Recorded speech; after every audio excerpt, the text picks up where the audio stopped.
I'm Stacie Zinn Roberts, and I'm the host of Live Your Passion. Thank you for joining me today.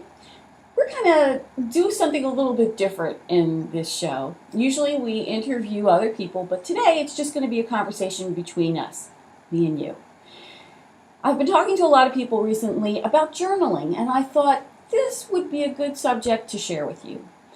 Do you know anything about journaling? Have you ever done it?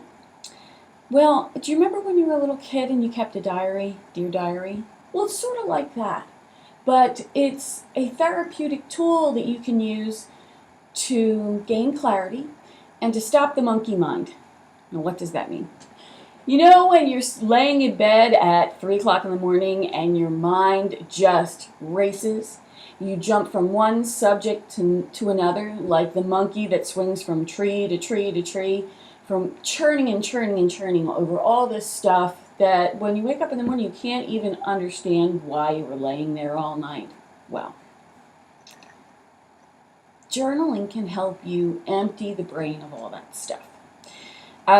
It's a tool that I've used my whole life, and I want to kind of show you what a journal looks like. If you've never seen one, you probably have, but just some examples, and to prove that I actually do this. When I first came up with the What's Your Avocado concept, my best friend Janine sent me a journal that she had made for me. And it says, What's Your Avocado? And that's my maiden name. I wasn't married yet. And as you can see, I have written in this book, and it's flagged. I use it all the time. So that's one way, just spiral bound blank pages. Okay, that's one. Some are just books with lined paper. So you can use that. Just a basic book. It doesn't have to be anything fancy. And when Rob and I got married, we had a journal that we used, and it's kind of like a scrapbook. There's our picture. He's so handsome. And then people wrote us messages, and then we put all of the cards that they sent. So we have everything in one place. It's kind of like a scrapbook. A journal can be that too, and then you write your own thoughts about the day, and it's all in one place. It's just wonderful. It's a wonderful idea. Journaling is great. But today we're going to work on 2 specific techniques to help you therapeutically, to help you empty that monkey mind and gain some clarity.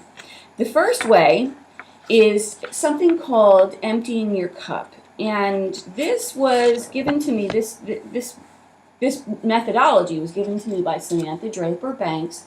She is a modern-day shaman in Naples, Florida, and I went to see her and told her that I was churning and churning, and she said to me that every night I was drinking from the same cup of worry, drinking and drinking the same stuff over and over again. It's like you're poisoning yourself.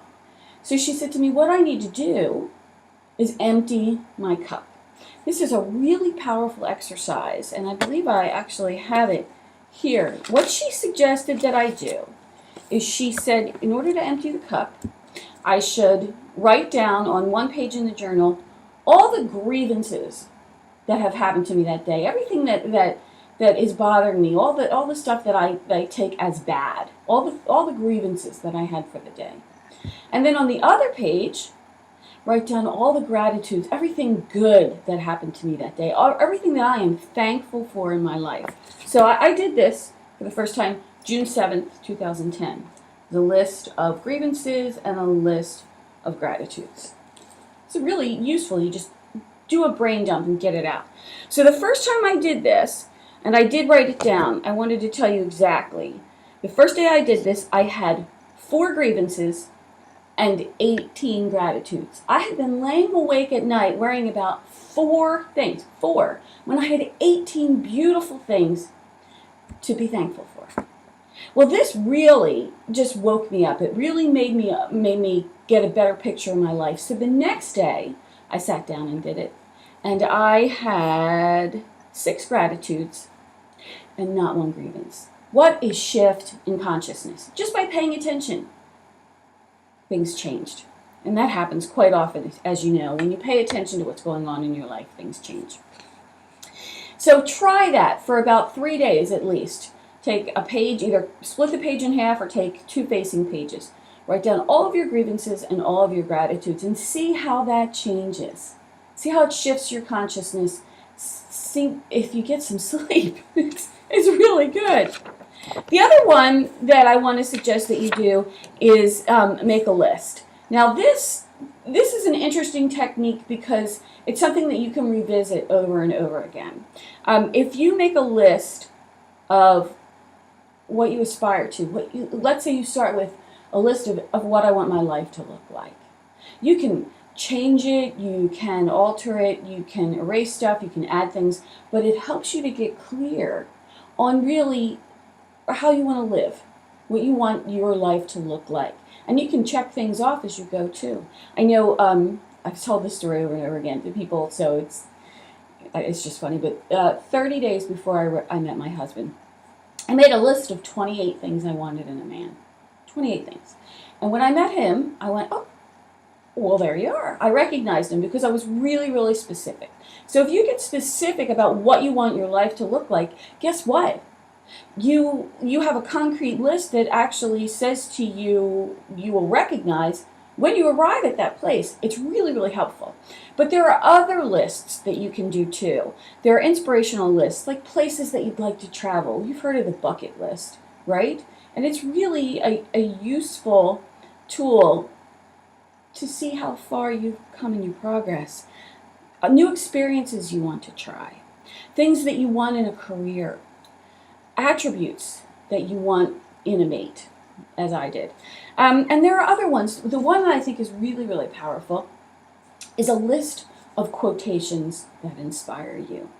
If you have a dedicated space in your journal where you write down quotes, you see them on Facebook, you're reading it in a magazine, somebody says something in a movie and you write it down.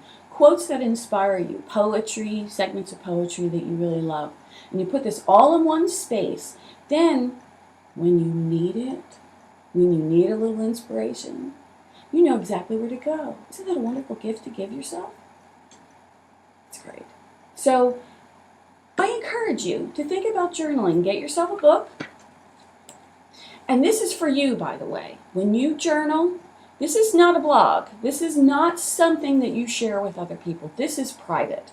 Because if you let somebody else read it, you will edit yourself and you defeat the purpose.